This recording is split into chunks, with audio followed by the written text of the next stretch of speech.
from having a beautiful relationship and being the mastermind of a wargame forum to having the wargame brought to his doorstep. This is the unbelievable case of a teenager imprisoned by Satanists. But what in the world's name happened to him? Who would bring war to such an intelligent young man? All these and more will be revealed in this disheartening story. Keep watching till the end to find out.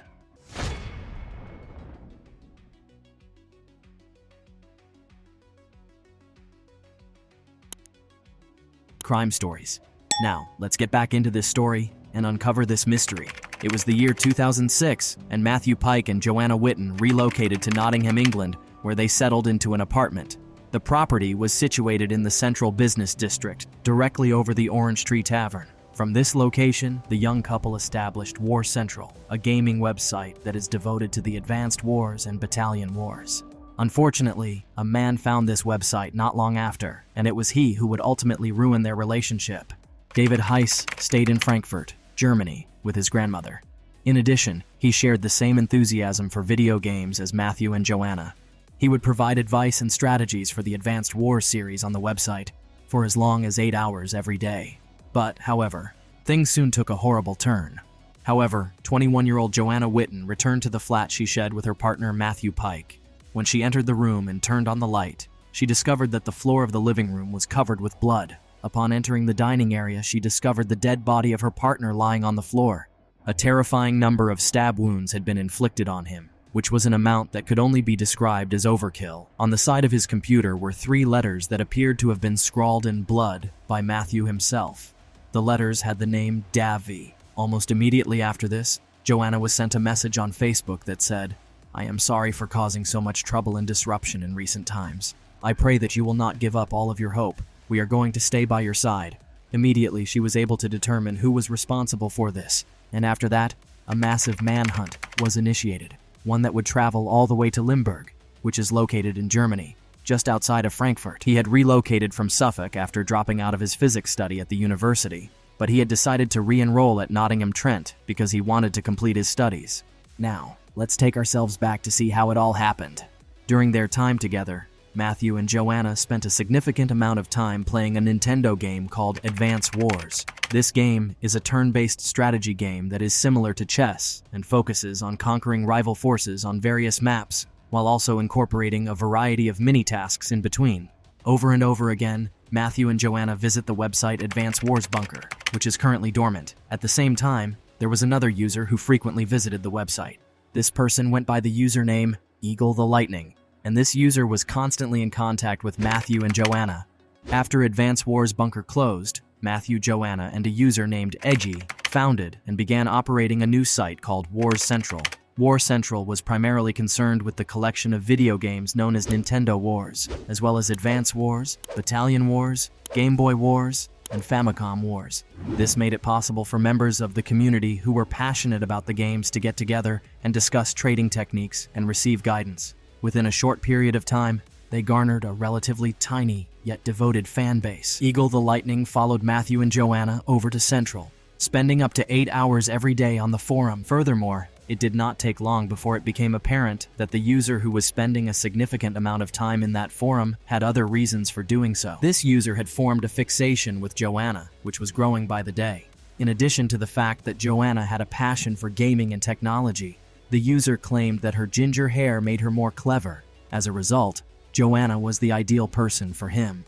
As the weeks and months progressed, the interaction that took place between this user, Matthew, and Joanna became something that was both consistent and extremely draining. Soon after, it was determined that this user was a German guy named David Heiss, who was 21 years old. David's life was kept mostly secret and distinct from his online world, and as a result, the other users knew very little about him. He separated his life from his online world.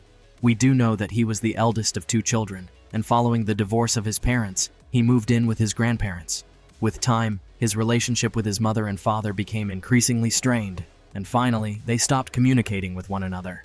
Despite having few acquaintances and being somewhat alone and shy, he was a remarkable student who did well in every subject. When he saw that he would not be able to pay to attend college, he decided to join the military instead. It was just 2 weeks after he had joined the military that he was released owing to what the military characterized as not being mentally suitable.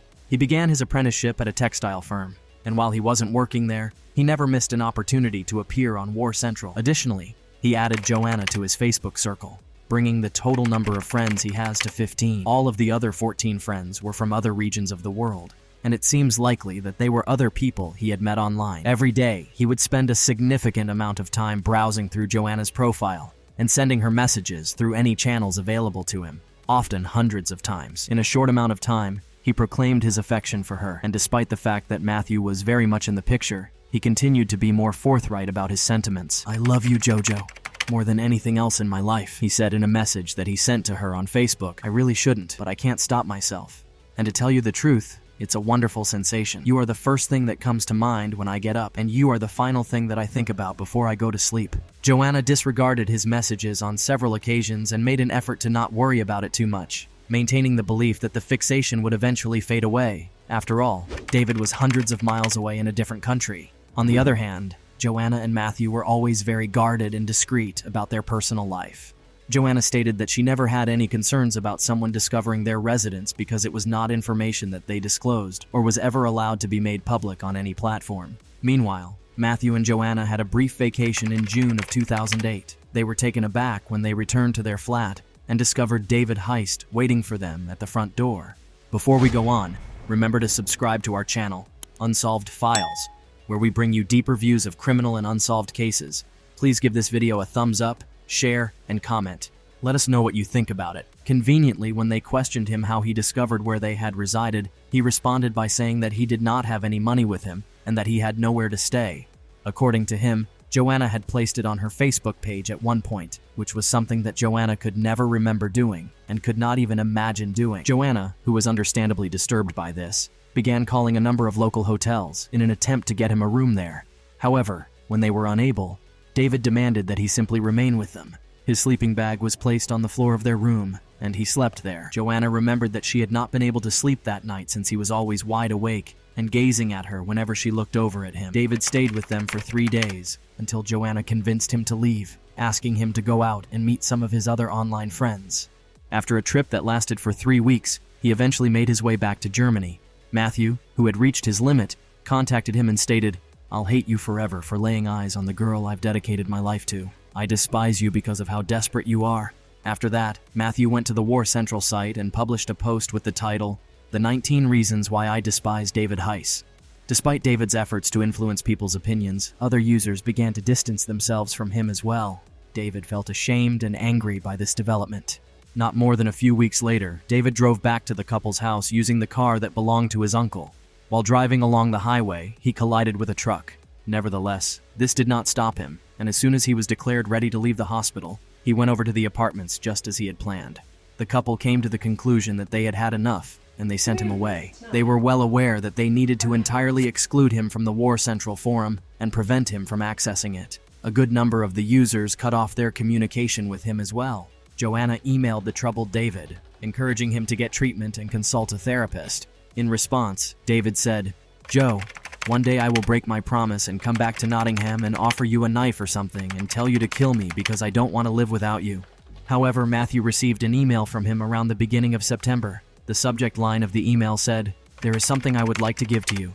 I won't tell you what it is. You are going to love it." In the year 2008, on September 18th, David's obsession would reach its most disturbing point. Before boarding an aircraft from Germany to England via Amsterdam, he packed some winter clothing, some gardening gloves, and a knife. This was his third journey in the span of 3 months between the two countries. As soon as he arrived, he remained at the station for some time, searching for a train that would take him to his destination. When he learned they were no longer operating, he decided to stroll around town at 1 a.m. As soon as he arrived at North Sherwood Street, he climbed onto the roof of the couple's apartment to spend the night hiding behind an air conditioning unit. During the same evening, Joanna and Matthew celebrated their anniversary of being together for 3 years. David saw Joanna leave for work at 6:55 in the morning, and then he forced his way into the flat through the door. He attacked Matthew in a vicious and drawn-out manner, stabbing him a total of 86 times during the assault. It was evident from the placement of the blood that he chased Matthew throughout the apartment for a considerable amount of time, with Matthew desperately attempting to flee but crashing into walls and doors along the way. Following this, he probably tried to make it appear like a burglary by throwing some clothing and possessions around the apartments before leaving Matthew to die.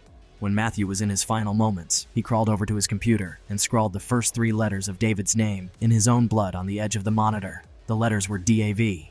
A genuinely painful notion, but his unwavering drive to find David and inform everyone what had occurred demonstrated his tenacity until the very end. In a short time after that, he passed away as a result of his severe injuries. David strolled up and down the street, putting stuff in various bins to be ready for his flight that was scheduled to depart at 1:20 p.m. Through the examination of the surveillance footage, it became evident that David was having difficulty walking. This was partially due to a cut that had occurred on his leg during the fight, and it was also partially due to the fact that the shoes he was wearing were not his own shoes and were covered in blood. Since he did not have a spare pair of shoes, he took Matthew's, which were a few sizes too small. Just 16 hours after landing in the United Kingdom, it appeared that David had wanted to make the murder look like Matthew had taken his own life. In an attempt to give himself an alibi, he asked his sister to log on to some sites under his Eagle the Lightning username. In his suitcase were 2 suicide notes, one for him and one that was made to look like Matthew had written it. But for whatever reason, he didn't leave any notes at the scene. The police theorized that due to how bloody and violent the scene was, there was simply no way that anyone would believe Matthew could have done that to himself. There was no other possible suspect, and police began corresponding with the authorities in Lindbergh to track down David Heiss. Joanna had given them a huge amount of information, including the car crash he was in while driving to their home. As the authorities had been involved in this, his address was soon located. He was arrested 4 days later and stayed in custody, awaiting extradition to the United Kingdom. However, police continued to remove potential evidence from the flat above a pub where Matthew Pike was stabbed to death, but attention was also focused on the complex world of computer games and online forums, and in particular, a military strategy game called Advance Wars.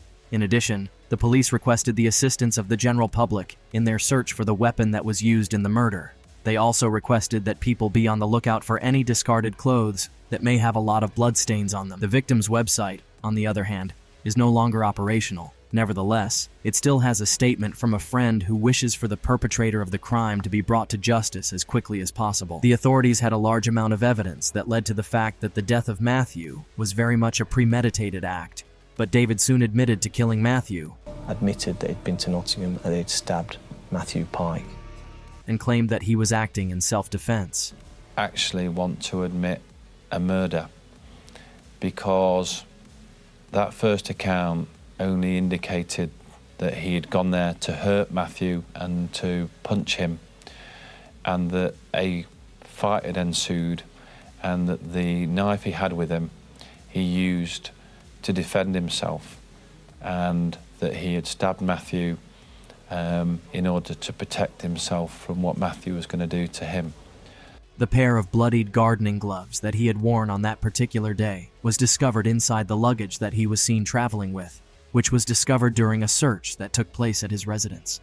David remained steadfast in his account throughout the trial, stating that Matthew was the aggressor and that he had stabbed him to protect himself. After Matthew and Joanna had begun harassing him on the internet, he stated that he had traveled to England to face them. As he said, he had the intention of frightening Matthew in the expectation that this would put an end to what he referred to as ongoing conflicts. He relayed to the jury that Matthew had charged at him and that he was attempting to shove Matthew's hands away from him to prevent Matthew from coming into contact with him. However, according to David's version of events, Matthew misplaced the knife when it fell to the ground next to the table. After that, Matthew attempted to crawl towards the knife to retrieve it, but David prevented this from happening by sitting on top of Matthew. David finally managed to get a grip of it after a few seconds, and Matthew immediately began kicking him in the back while glaring at David with a furious expression. David stated that he was fortunate to still be alive, and that he does not know if it was adrenaline that caused him to be able to move his arm free from Matthew, and then he stabbed Matthew. Practically, this was the tale that David told to obtain his freedom. The prosecution, on the other hand, stated that this was a whole lot of a mess, and the fact that there was blood at the site, in addition to the fact that David had no injuries other than the minor cuts, told a very obvious and different narrative. David was told by Mr. Justice Keith that the reason you committed the murder was so bizarre, yet this does not in any way diminish the gravity of your actions in killing Matthew, because you are unable to deal with being rejected. This is a tragic situation. David Heiss was found guilty of the murder of Matthew Pike in May of 2009, and he was provided with a life sentence with a minimum period of 18 years that he is required to complete before he can be considered for parole. Every single member of David Heiss's family was absent from the courtroom during the trial. An official statement was released by Matthew's family in which they expressed their belief that they would never be able to fully accept what occurred to Matthew that morning,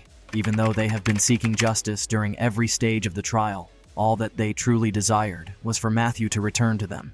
The Pike family can't live a single day without thinking about Matthew and the things that may have been. There will always be a significant portion of their family that is absent. As a result of the actions of one person, it is not fair that they all have to continue to live in this manner for the rest of their lives. He has taken away from every one of them a young guy who is great, compassionate, and loving. On the other hand, regardless of the circumstances, they have the hope that this decision will provide them with some sort of resolution, allowing them to attempt to go on with their life. However, this is easier said than done.